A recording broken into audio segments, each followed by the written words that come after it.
Good day and hello. Brian King here. I'm so glad that you joined me. We are a couple days away from 2015, and I thought that I would help you out a little bit, especially if you've got a scatterbrain like I do, to get organized and have some tools to start off the year strong and ultimately be a lot more productive. So if you're unfamiliar with me, let me give you a little background. I'm a social worker by profession, hence the LCSW after my name. I am also an adult with ADHD, dyslexia, and a whole host of other things. And I also happen to be the proud father of three boys that have ADHD and forms of the autism spectrum. My primary way of spending my day is to work with executives, bosses, supervisors, and entrepreneurs who also have problems with their own scatter and find it very difficult to be productive in the business environment, whether it be time management, relationships, or whatever. But the fun thing is, I have solved so many of these problems for myself as a scattered entrepreneur that I now like to pay it forward and teach others the skills that I've learned, which brings me to you today. We're going to be talking about how you can be an ADHD productivity machine in 2015. And what I'm going to do here is I'm going to share my screen so that you can see the slides as I walk you through the step-by-steps of all this. Are you ready? Great. Here we go.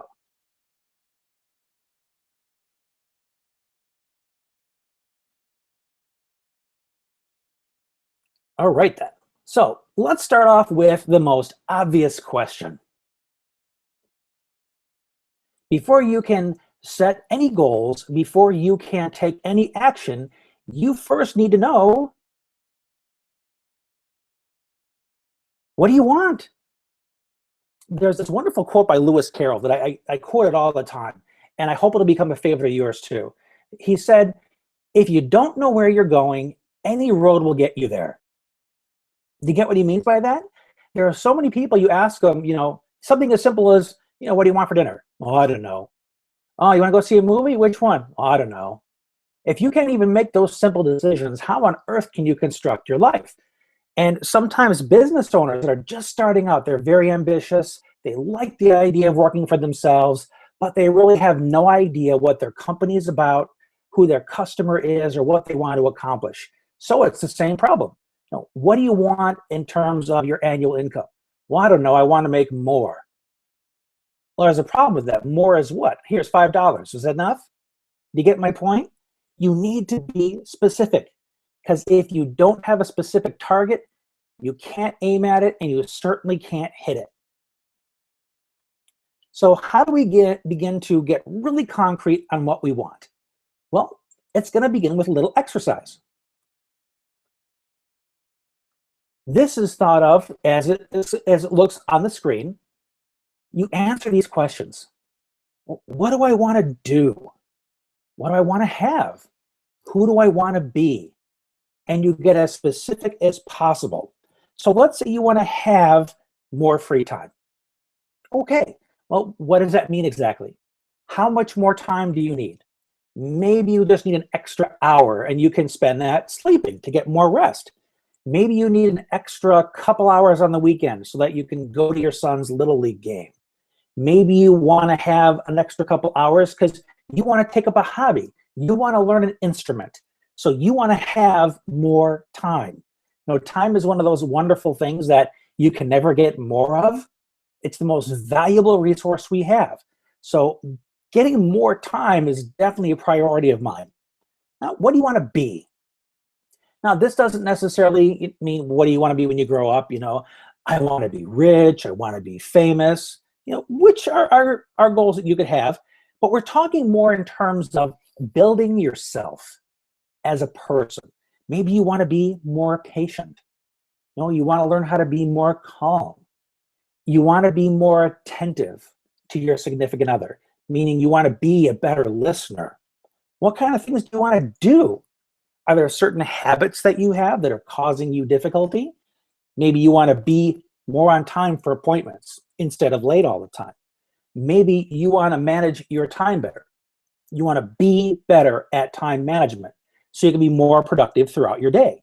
And one thing I recommend for this exercise, and you don't have to do it now because we're talking, but I want to encourage you to get a piece of paper or do it on your computer if it's easier, and create a column for each of these and write down as many things as you can until you can't think of anything else.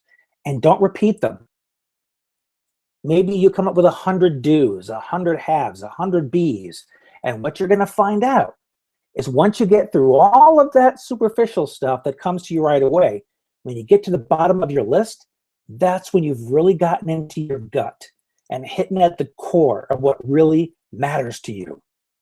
So please take the time to do this exercise.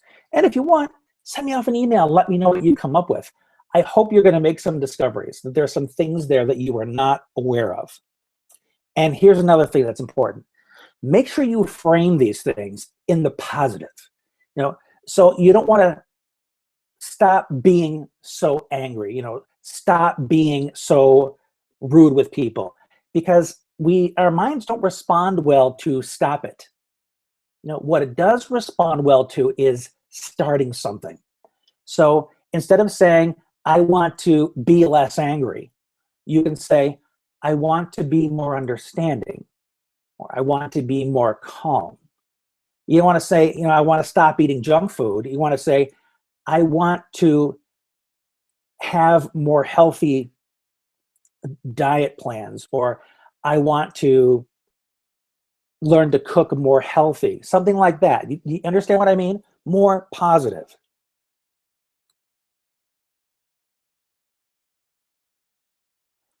Now, you might be looking at this and chuckling a little bit, because this is the beginning of understanding the action plan, to take your have, be's, and do's and finding a way to bring them into your life. Now, how are you going to get them? Well, I was thinking about how can I encapsulate this in a memorable way so that it'd be harder for you to forget. So I came up with this wonderful acronym, BARF. Yeah, you heard me right, BARF, B-A-R-F. Now, why did I decide to go with something that could, quite frankly, bring an awful image into your mind? Well, honestly, that's one of the reasons why. It's memorable. It'll make an impact. It'll be hard for you to forget it. So let's talk about what BARF means when you break it down. Well, overall, BARF is something that's productive, right? And we're talking about being productive in the new year. Not productive in this way, but productive in a different way. So stick with me and embrace the metaphor. So what does BARF stand for? Well, it stands for beliefs, action steps, resources, and feedback. Gandhi said, our beliefs become our thoughts become our words become our habits become our values, and our values become our destiny. So the bottom line is, the life we create, the contribution we make, is all rooted in our beliefs. That's where it starts. So if you were going to define what a belief was, how would you define it? Take a second to think about that.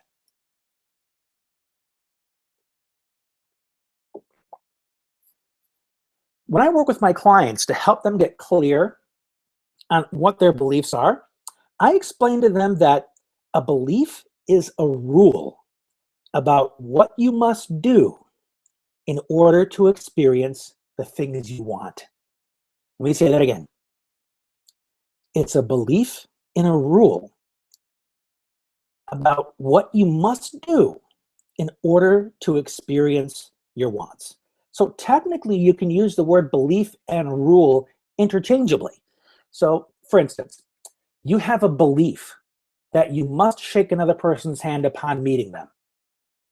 And you feel that something will be problematic if you don't do that. So you have this inner drive to make sure you follow your belief, make sure you implement that rule. So there's this inherent pull that makes us want to practice our beliefs. You follow me? So if we have beliefs that hold us back, those are the things that are going to be in charge of our destiny. We'll talk more about that in a minute. Let's say that you have a belief that you have to be on time. In fact, and this is one of my beliefs, I believe that it's important to arrive early to my appointments. I live out in the country. I have to do a lot of highway driving. There could be accidents. There could be construction. There could be weather issues. And I need to allow for that so that I don't show up late. And there are other beliefs on top of that bigger one, okay? I believe that if I arrive early, it means that I'm responsible. So arriving early isn't just a convenient thing so I can find a good seat. It's actually a commentary on my character and on my values. If I arrive early, others will think more highly of me. They'll think that I'm proactive, that I take this more seriously. You see how that goes? So the initial rule isn't the whole story. There tends to be layers to this. That's another reason that beliefs are so powerful. Now, let's talk about the action steps. What actions will I take in order to operationalize, make my beliefs, make my goals come true? Well, let's talk about how you need to organize and categorize and think about these actions. First of all, they must be measurable, meaning when you've done it. So you can't say, oh, I want to make more money this week. Really? How are you going to know you've succeeded? Well, I found a dime on the pavement. I don't think that's what you were going for. Maybe you want to make an extra $1,000. That is measurable, because once you have accumulated $1,000, you can say, hooray, holy cow, I've done it. Fantastic, I reached my goal. Maybe next week I'll go for 2,000. The next criteria is in what order. So the $1,000 isn't necessarily going to walk in with your next order and you're done. It could take several steps. Maybe there's some new marketing you need to come up with, some things you need to do on social media, calling up some customers who owe you a little money. What sequence are you going to do those things in?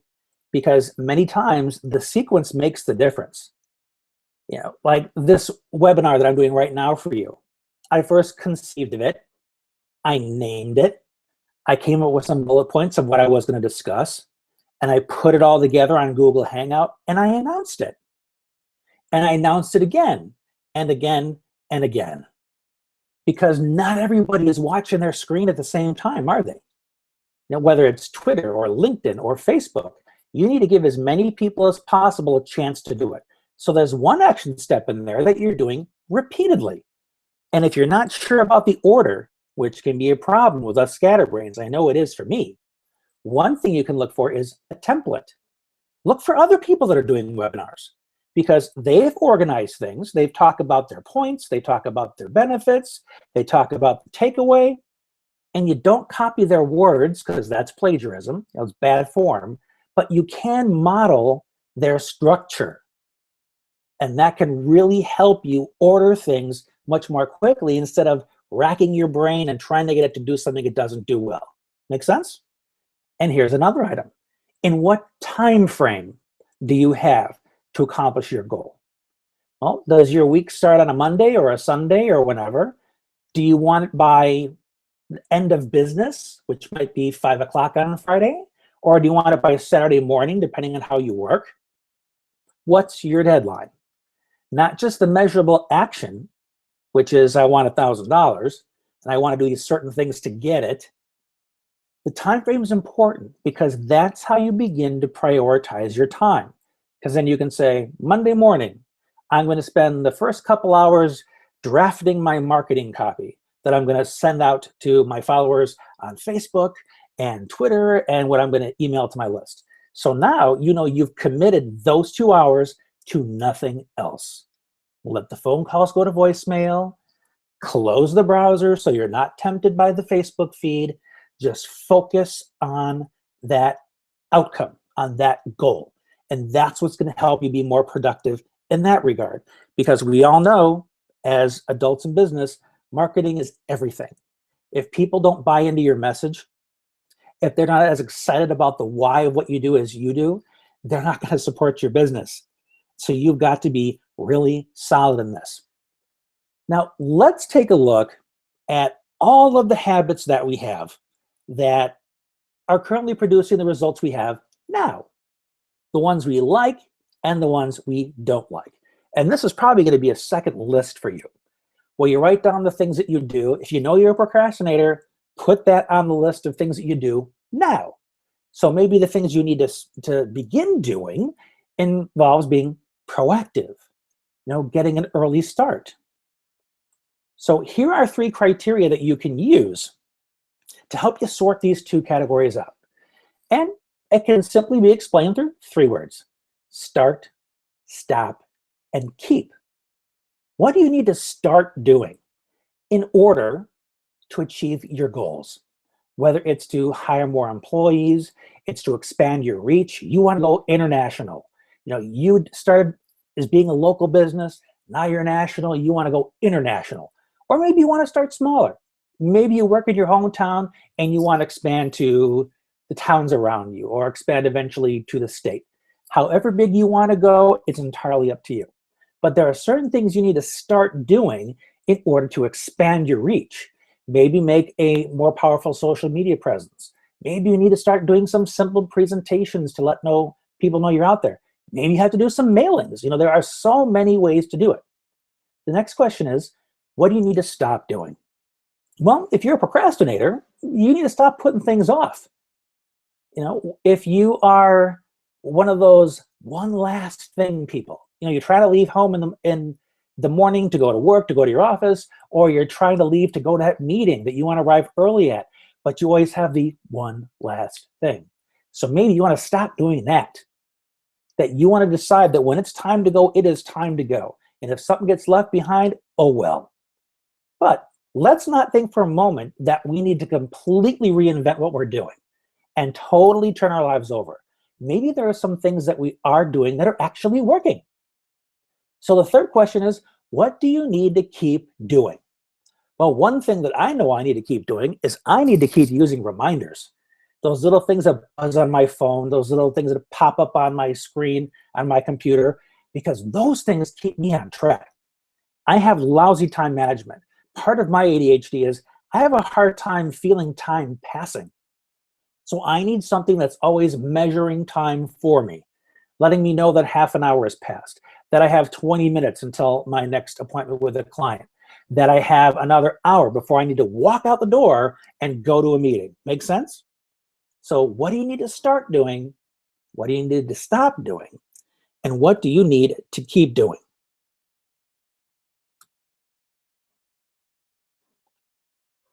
Now, the R in the barf metaphor is resources, right? And resources come in 3 forms. They come in the form of people, places, and things. So one thing you want to ask yourself is, of all these goals I've set for myself for 2015, can I do this all by myself? Do I have the right people in my life to advise me, to help me pull these things off? And if I don't, do I need to find additional people before I can begin? One thing that we routinely do, this may not apply to you, but I suspect you've met people who have done this. They want to do something new, like investments. They want to start investing money, prepare for their retirement. But instead of finding people with investment knowledge, they'll talk to who they're comfortable with. They'll call up their parents who are living on Social Security and ask for investing advice. And maybe what they'll hear is, oh, the stock market, it swings too much. That's very risky. So their parents are responding with their beliefs, their belief in scarcity, their belief in being afraid of risk taking, and they pass it on to you as informed knowledge. And you take it in because you trust them and you're comfortable with them. And you see how that really works against you? You're not talking with anyone who knows anything about investing. You want to talk about, I want to buy my first house, and you talk to your buddy that's been renting for 10 years. He can't tell you anything about it. You need to find a real estate agent who can educate you, a real estate attorney. Go find a blog where somebody writes about this stuff. Get yourself some free advice. Go on Google a couple times. Don't go with the first thing you see on Google, please. There are so many different opinions out there. Look for consistency. Email a few people. Find out what they know, but go to the experts.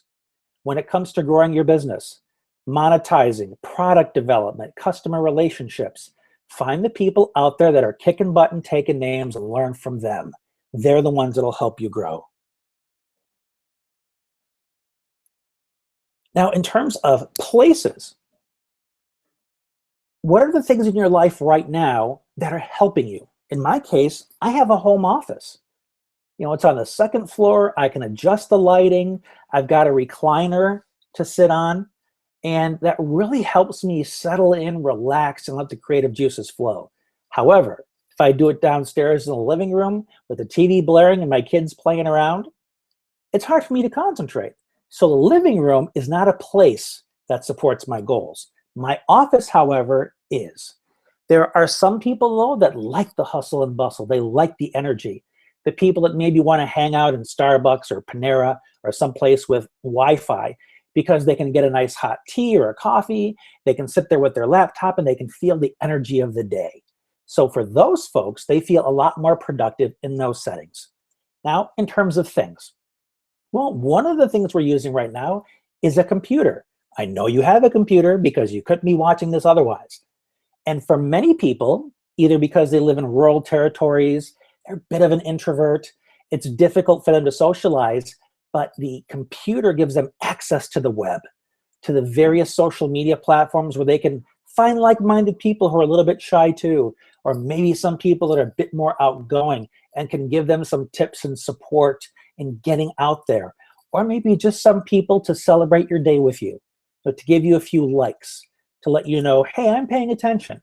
I'm there for you. I really care. The things such as the glasses you wear on your face, the thing like my smartphone that takes my calendar with me and reminds me on the go that time has passed, this is what's coming next, you better be ready for it. So all these things that surround us can be the keys to being productive or being scattered. It's all about having the right resources, the people, the places, and things that help you be at your best.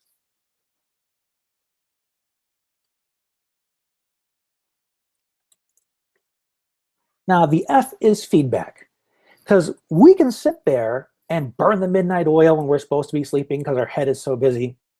We can be putting hours and hours into building our website or marketing, but how do we know if we're actually getting what we want? How do we know if any of it's working? We need feedback. We need to know, how am I doing? So what this essentially means is you need a way to measure progress. So if you sit down and you have a plan for how much marketing copy you want to write, let's say it's one page on your website. You have 3 main points that you want to make.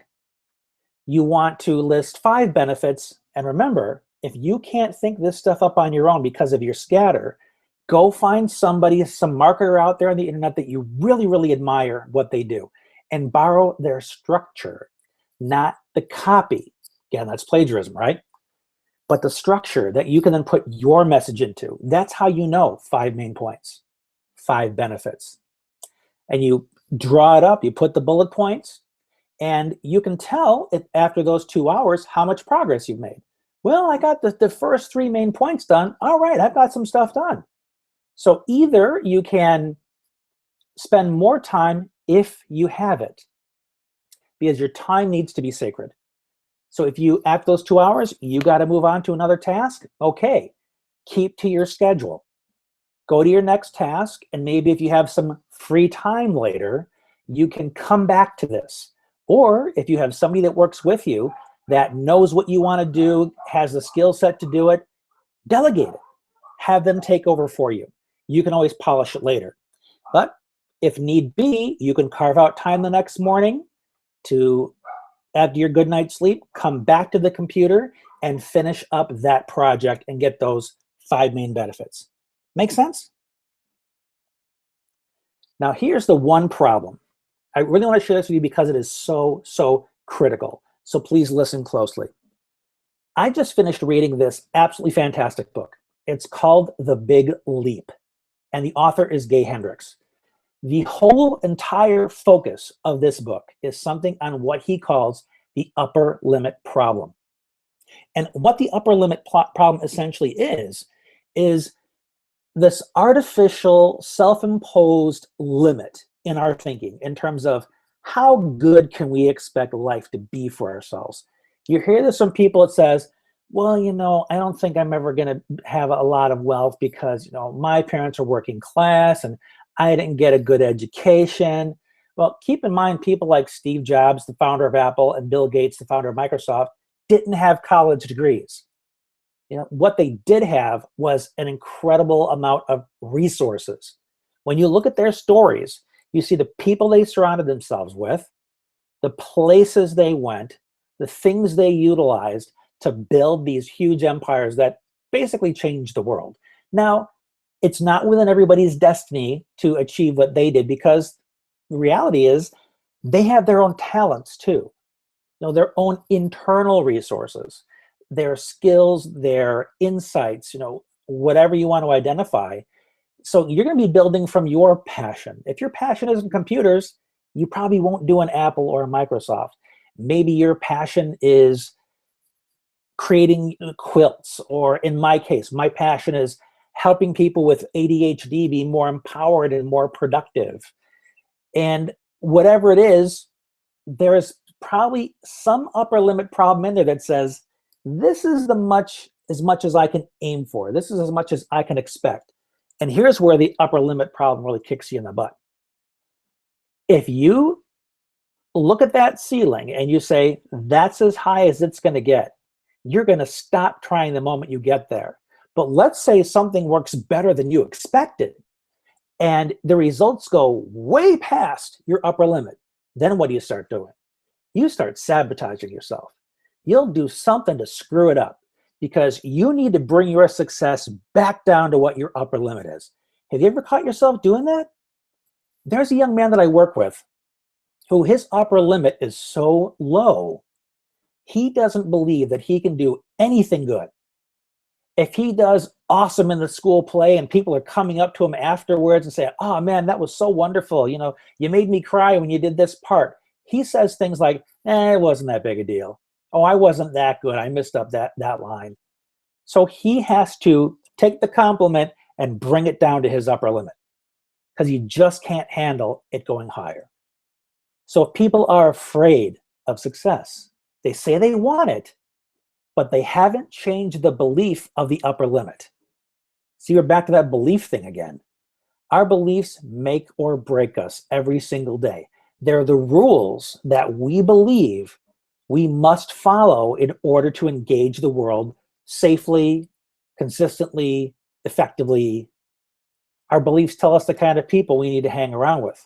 Our beliefs tell us the kind of places we need to go. Our beliefs tell us the kind of person we need to be in order to be accepted by the people in our lives. And believe it or not, those things can limit us tremendously. So what do you think your upper limit is?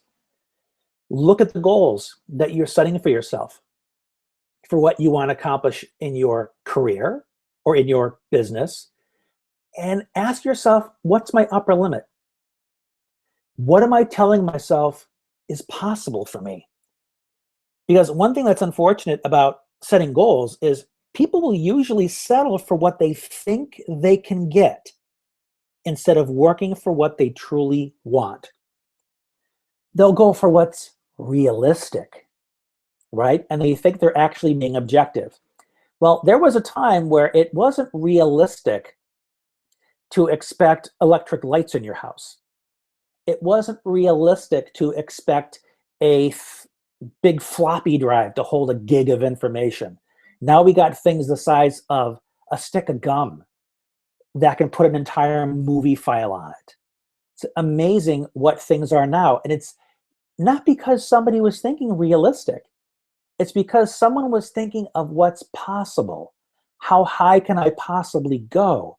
I want to find out how far I can stretch. I want to think there is no limit to what I can be a part of, but still be concrete. Let's say you want to make $1 million. Have you ever made it before? No. Are there people out there that know how to make it? Yes. Can I learn from them? Absolutely. So you can punch through that upper limit that says, well, I don't know how to make it, but gosh darn it, I'm committed to figuring out how. And once I figured out how, I know I'm worthy of it because I did the work. I took the time. I collected the resources. Then you sit back Enjoy what you've collected, and more important, pay it forward. Teach other people how to do it too. I think it was, and this just came to me off the top of my head right at this moment. There's an actor named Kevin Spacey, and there is a quote that I've heard him say. I might not get it exactly, but he said something like, if you experience uncommon success, then you are obligated to send the elevator back down. Because believe it or not, none of us is a self-made anything. There are always other people that blaze the trail before us. Professional actors have mentors. People that are in the engineering or police department, they have mentors. They have people that show them the way, so they don't have to reinvent the wheel. What am I doing for you today? I'm showing you some of the things that have worked for me over the years to help me become a successful entrepreneur, who is now asked to speak at companies and speak around the world to teach what it is I've learned. This didn't happen on accident, and it didn't happen all by myself. It happened because I had goals, measurable goals. I knew what I needed to believe. I knew what actions I needed to take. I collected the resources that I need. I punched through the upper limit problem, which I admit is still a work in progress. There's typically one thing there that always stymies us when we hit our next level of success, but knowing about it, being able to call it for what it is the first step in punching through it.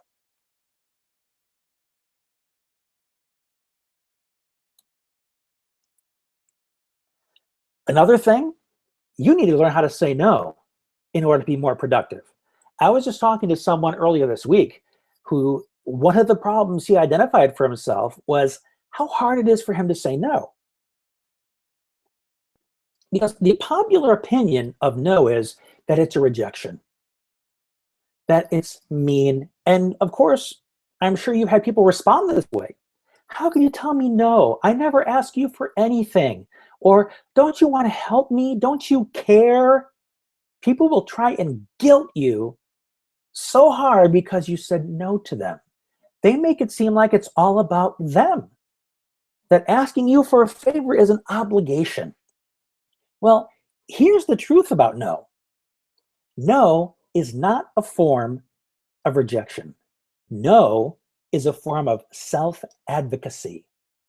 That means a no is about you sticking up for your own needs. Remember those resources we were talking about? All those wonderful resources that are going to help you be successful? Well, saying no is a way of protecting your resources. What is the most scarce resource in your life? It's your time. You never get that time back. When you spend 5 minutes or an hour watching a sitcom instead of building your business, you're not getting that hour back. You've decided how to spend it.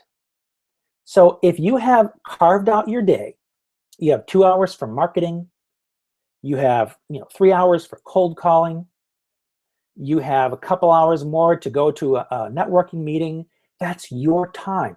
If somebody wants to carve into that time and you know that it's going to cost you and your business, you can say, no, I've decided to prioritize different things today. So you're telling them, no, of my priorities, my time is already set. Another resource is your money. Someone who wants to borrow 20 bucks from you, maybe it's a friend. Well, you can say, I'm sorry, that money is already spoken for. There's other things I have to commit those funds to. Or let's say you have a belief that you don't lend money to friends. Just tell them that. I have this belief, or I have a rule that I don't want money to come between me and my friends. So no, I can't help you. How about in terms of your energy? If you're not well rested, if you don't have the energy you need to have the focus, then how can you be productive? How can you use any of these tools? How can you give a customer or coworker or an employee your undivided attention, which is hard to get anyway, if your energy is low? So let's say you've carved out some time for a power nap in the middle of the day. Maybe you've carved out some time to go get a massage and somebody else wants to carve into that. You say, no, I really don't have the energy to commit to that. I have to spend my time taking care of myself so that I can be my best. And remember, this is for you. A no is for you. It's not against somebody else. A no is for protecting those valuable resources that help you be your best for yourself, for your coworkers, for your customers, for anybody that has the privilege of encountering you in the course of a day. So let's review. What have we talked about today? We talked about how important it is to know what you want. And the way to get at that is by creating the have, be, and do lists. And remember, those got to be exhaustive. Write them out until you can't write anymore, so you can really get to the heart of what's important to you. We learned about the power of BARF. And no, not the way you initially think. It's the power of beliefs, action, resources, and feedback. We've also talked about that nasty upper limit problem that can be working in the background and sabotage us every time we aim for a new level of success. How important it is to punch through that upper limit problem. Is that something you'd like to do? Do you see the value of that? Of course you do. We've also talked about the importance of saying no and who it's really for. It's for you. So 2015 is right around the corner.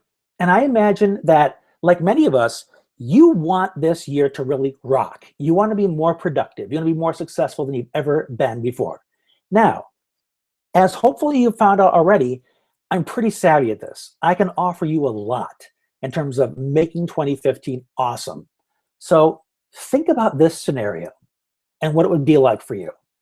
Would you like me to help you write and achieve your goals in 2015?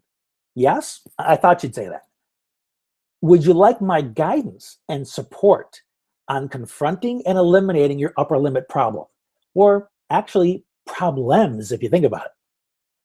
And would you like me to be available to you for the entire year, all of 2015, 12 months, and maybe even a little bit longer? Would you like that? Of course you would. Now, what do you think would be an investment for something like that? You probably think it would cost thousands of dollars, right? Because somebody who knows what I know just charges ridiculous sums of money. So think of a number. What do you think? You think it would cost $5,000 to have me for a year at your disposal to help you accomplish your goals, to help you be more productive? Well, believe it or not, no, it doesn't cost $5,000. It doesn't even cost $1,000. You ready for this? Hope you're sitting down. It's only $197 for an entire year for me to help you with this stuff. Now, how on earth can I do this? Well, this is what I've done. I've created this program called Helping People to Succeed with ADHD or Autism. It's exclusively online. There are 12 video lessons and much more to come. It's over 5 hours of content, education on human needs, on executive functions, on sensory problems you might have. You think of it, it's in there. And if it isn't in there, all you have to do is ask, and I'll put it in there. And here is one of the most exciting parts. I've created a members-only Facebook group, a group that is growing, a group that's learning together, a group that's supporting each other. So remember we talked about those resources, those people, places, and things that can help you succeed? Well, the people, myself and the community, the place, Facebook and the internet, the things, this community, these videos, all the things you need to succeed. For the next year, you can ask questions of your fellow community members. You can ask me questions for 12 months. But here's the cool thing. This 197 doesn't just buy you the year. It buys you forever. As long as these videos and this program exists, as long as that community is intact, you will have us to help you be more productive. Now, how can you say no to this? Because in 2015, you have a tremendous opportunity to be more productive, to get all the tools to achieve the things that you've always wanted. And if you really want this, 197 will get you there. And if you look at the link at the bottom, that will take you to the page on my website that will tell you exactly how you can enroll right now to be a member of that community and start the year off strong. In fact, don't wait for 2 days. Start today, because I'm there. I'm waiting to greet you. So are the other community members. And we want to help you succeed, because the bottom line is we're all in this together. So start now. The web domain address is brianraymondking.com/succeed. I'm looking forward to seeing you on the inside. Thank you so much for joining me today. This has been a lot of fun, and I look forward to seeing you soon.